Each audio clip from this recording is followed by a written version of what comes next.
फिर से हमारी वर्चुअल क्लास में। पिछली क्लास में हम लोगों ने चैप्टर 1 पूरा कंप्लीट किया था। आज हम लोग सेकेंड चैप्टर स्टार्ट करेंगे। सेकेंड चैप्टर है आपका a letter to God. God means भगवान, लेटर मीन्स पत्र, यानी भगवान का के नाम से लिखा हुआ एक पत्र, एक भगवान के नाम से लिखा हुआ पत्र, ये आपका चैप्टर है। इस चैप्टर को लिखा है जी.एल. फ्यून्स ने। जी.एल. फ्यून्स बहुत प्रसिद्ध लेखक हुआ करते थे, जो कहानियाँ लिखते थे और हास्य रस के भी प्रसिद्ध लेखक थे। सबसे पहले मैं शॉर्ट में आपको इस चैप्टर का समरी बता देता हूँ, एकदम शॉर्ट में। आप इस चैप्टर में क्या उन्होंने लिखा है, किस बारे में उल्लेख किया है, ये आपको बताता हूँ। फिर इसके बाद हम लोग स्टैंजा वाइज को पढ़ेंगे। इस चैप्टर में जो इस कहानी को लिखा है लेखक ने, उसका जो मेन कैरेक्टर है वो एक लेंचो नाम का किसान है। और एक बार गंभीर बर्फबारी हुई, जो हिमपात होता है, जिसके चलते कि उसके सारे फसल बर्बाद हो गए। अब उसको समझ में नहीं आ रहा था कि वो क्या करे, क्योंकि वो एक घाटी में रहता था, तो वहाँ उसके पास और संसाधन, बहुत सीमित संसाधन थे। तो ऐसी परिस्थिति में अब वह परेशान हो गया कि अब मैं क्या करूं और कैसे अपने इस नुकसान को मैं कैसे भरपाई कर पाऊंगा। मेरा फसल पूरा चौपट हो गया, हम लोग क्या खाएंगे, हमारे जानवर क्या खाएंगे। इन्हीं सब उधेड़-बुन में उसने जो है भगवान को एक पत्र लिख डाला। वह पत्र जब डाकिये के हाथ में लगा तो उसने देखा तो पता, जो एड्रेस लिखा जाता है, उसमें भगवान का नाम लिखा हुआ था। बड़ा आश्चर्यचकित हुआ वो डाकिया। उसने तुरंत उस पत्र को अपने मुखिया, जो डाकघर के मुखिया होते हैं, पोस्ट मास्टर साहब, उनको दिखाया और कहा कि देखिए सर, ये एक पत्र आया है जिसमें इसने भगवान के नाम एक पत्र लिखा है। पोस्ट मास्टर साहब को बड़ा आश्चर्य हुआ कि ऐसा कौन व्यक्ति है कि जिसने भगवान के नाम पत्र लिख दिया। कहें चलो अच्छा, इस पत्र को खोलो, इसमें देखा जाए क्या लिखा हुआ है। पत्र को उन लोगों ने खोल के पढ़ा। उसमें लेंचो ने अपनी समस्याएं पूरी लिख डाली थी भगवान के लिए, और भगवान से सहायता मांगी थी। तो जितने डाकघर के कर्मचारी थे, पोस्ट मास्टर ने उन सबको प्रेरित किया, मोटिवेट किया, और कहा कि जो व्यक्ति भगवान को पत्र लिख सकता है, सोचिए वो कितना भगवान के प्रति उसकी आस्था होगी। तो ये काम करते हैं कि हम लोग आपस में ही पैसा चंदा इकट्ठा करके और कुछ पैसा उसको भेज दिया जाए, ताकि उसको कुछ मदद भी हो जाए और उसकी भगवान के प्रति आस्था भी बरकरार रहेगी। उन लोगों ने आपस में चंदा इकट्ठा किया और डाक के ही माध्यम से लेंचो को पहुंचा दिया। लेंचो को लगा कि भगवान ने पैसा भेजा है।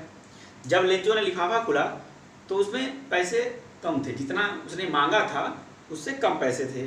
तो लेंचो को लगा कि इसका मतलब कि भगवान ने तो मुझे पूरे पैसे भेजे थे, लेकिन डाकघर वालों ने मेरा पैसा खोल के निकाल लिया। तो उसने फिर से भगवान को एक लेटर लिखा कि भगवान, आपने तो जो पैसा मुझे भेजा था वो मुझे पूरा मिला ही नहीं। क्यों?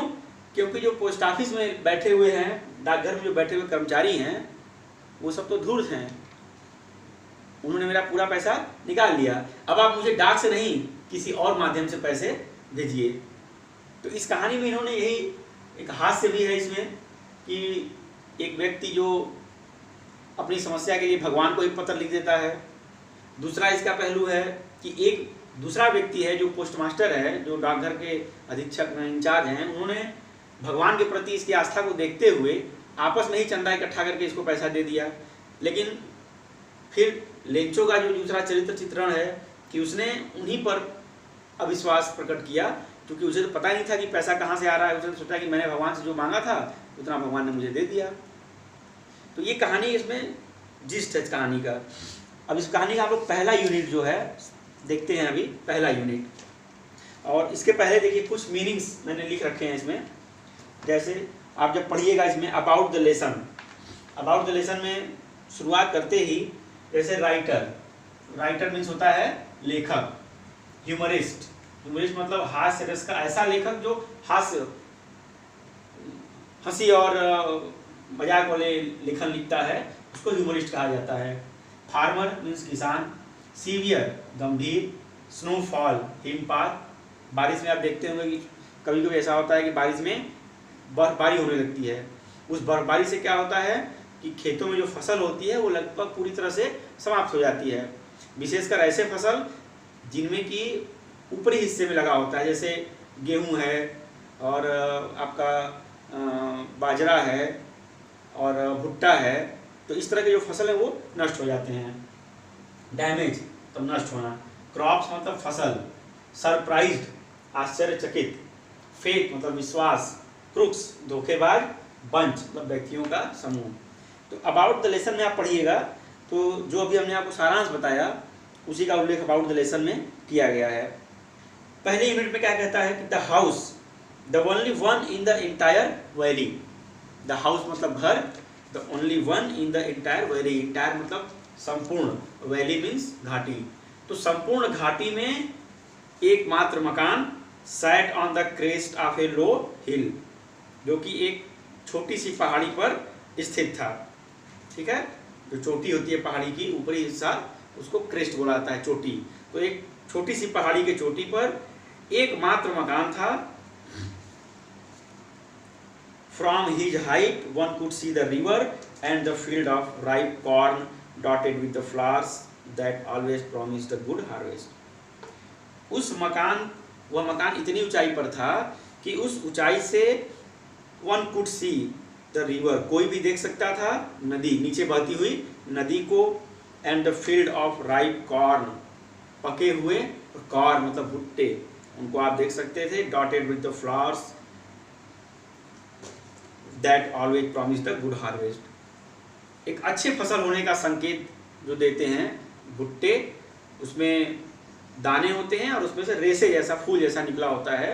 उसी को ये लेखक बता रहा है कि वो जो एकमात्र मकान था पहाड़ की चोटी पर, छोटे पहाड़ी की चोटी पर जो स्थित था, वो इतनी ऊंचाई पर था कि वहाँ से आप नीचे बहती हुई नदी को बहुत आसानी से देख सकते थे और पके हुए भुट्टे की फसल भी आसानी से देखी जा सकती थी, जो इस बात को बताती थी, जो इस बात का परिचायक थी कि एक अच्छी फसल हुई है। The only thing the earth needed was a downpour और एट लीस्ट ए शावर।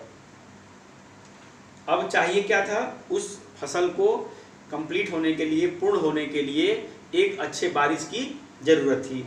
एक बारिश हो जाती तो फसल पूरी तरह से तैयार हो जाता, पूर्ण हो जाता। Through out the morning Lencho who knew his fields intimately had done nothing else but see the sky towards the north east. जब सुबह होता था तो लेंचो सिर्फ एक ही काम करता था कि अपनी खेतों की ओर देखते हुए ये सोचता था कि अब मुझे कुछ नहीं चाहिए, केवल एक अच्छी बारिश हो जाए। आसमान की तरफ देखते हुए यह सोचता था कि एक अच्छी बारिश हो जाए तो मेरे फसल तैयार हो जाए। Now we are really going to get some water woman. The woman who was preparing supper replied, yes God's willing.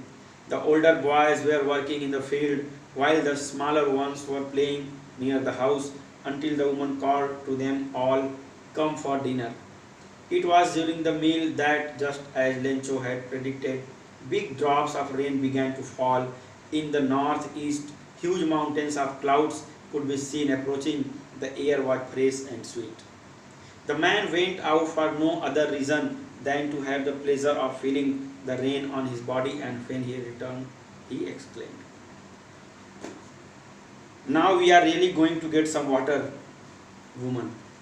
Lencho अब अपनी पत्नी से कहता है कि अब हमें निश्चित रूप से पानी की आवश्यकता है, यानी हमें निश्चित रूप से अपने खेतों को पूर्ण होने के लिए पानी की आवश्यकता है। The woman who was preparing supper replied. वह महिला जो रात्रि के खाने को तैयार कर रही थी उसने उत्तर दिया, यस गॉड्स विलिंग। हाँ, आवश्यकता तो है, गॉड्स विलिंग, लेकिन ऊपर वाले की इच्छा, जब उनकी इच्छा होगी तभी तो बारिश होगी। The older boys were working in the field, बड़े बच्चे जो थे वो खेतों में काम कर रहे थे।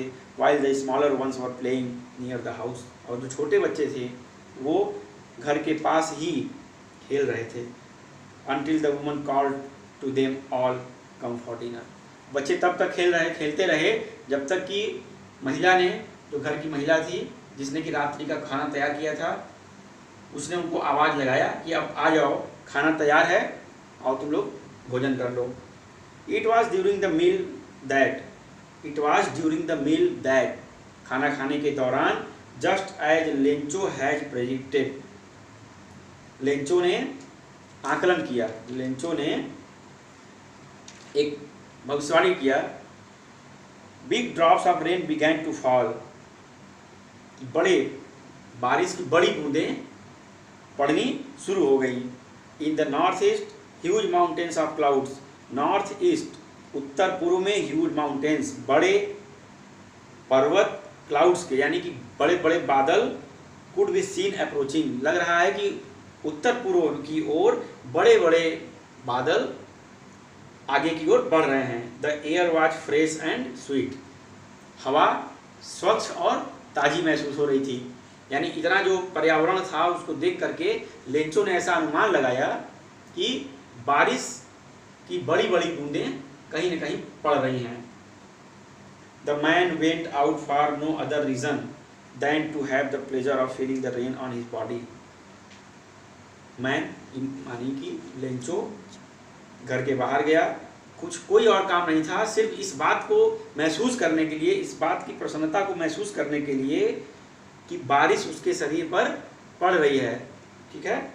And when he returned he exclaimed, और जब वो लौटा तो बहुत आश्चर्यचकित था।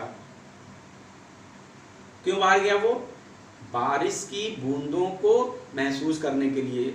उसको जैसा लगा कि बड़ी बड़ी बारिश की बूंदें गिर रही हैं, तो उसने सोचा कि चलो बाहर चलते हैं, थोड़ा बारिश भी देख लेंगे और थोड़ा इस बारिश का आनंद भी ले लेंगे। These are not raindrops falling from the sky, they are new coins. The big drops are 10 cent pieces and the little ones are 5. जब वो देखा, लौटा, तो उसने कहा कि जो पानी की बूंदें पड़ रही हैं ऊपर से, वो एक्चुअल में बारिश की बूंदें नहीं हैं, रेन ड्रॉप्स नहीं हैं, वो क्या हैं? द बिग ड्रॉप्स, बड़े बूंदें आर 10 सेंट, 10 पैसे के सिक्के हैं, और लिटिल वंस आर 5, और जो छोटे हैं वो 5 पैसे के सिक्के हैं। तो अभी हम लोगों ने 3 यूनिट कंप्लीट किया। यहाँ तक क्या देखे कि लेंचो अपनी घर में है, अपनी फसल को निहार रहा है, अपनी पत्नी से कहता है कि इस हमारे फसल को पूर्ण होने के लिए थोड़े बारिश की ज़रूरत है। उसने कहा कि उस महिला जो घर में खाना बना रही थी, उसने कहा कि भगवान की इच्छा पर निर्भर है कि बारिश होगी या नहीं होगी। बच्चे खेल रहे थे, बच्चों के लिए खाना तैयार किया गया, फिर बच्चों को बुलाया गया खाना खाने के लिए। लेंचो ने बारिश होने का अनुभव किया, उसे स्वच्छ वातावरण की अनुभूति हो रही थी। ये हमने अभी तक हम लोगों ने 3 यूनिट कंप्लीट किया, और ये मीनिंग्स। अभी आपको हर यूनिट का अलग अलग, जैसे 1, 2 और 3 बहुत छोटे छोटे हैं, 4-4 लाइन के हैं, इनकी आपको हिंदी में व्याख्या अपने कॉपी में करनी है। नेक्स्ट क्लास में हम लोग रेस्ट जो बचा हुआ यूनिट है 4 और 5 ये खत्म करेंगे। इसके बाद आगे का नेक्स्ट क्लास में हम लोग कोशिश करेंगे कि ये पूरा चैप्टर हम लोगों का कंप्लीट हो जाए। Okay, thank you.